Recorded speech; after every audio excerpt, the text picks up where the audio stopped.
ये है फेमस जगह जहाँ पे हर कोई आके खाना खाता है।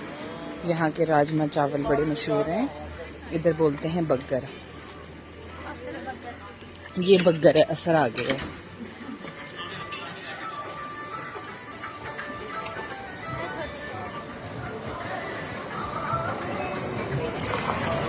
ठहरो जीजू पुत्सम।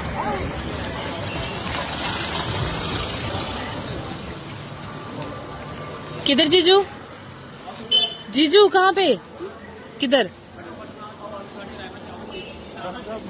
इधर इधर बैठे। आओ बाद में लेते हैं, आओ ना। कहाँ जाना है बोलो?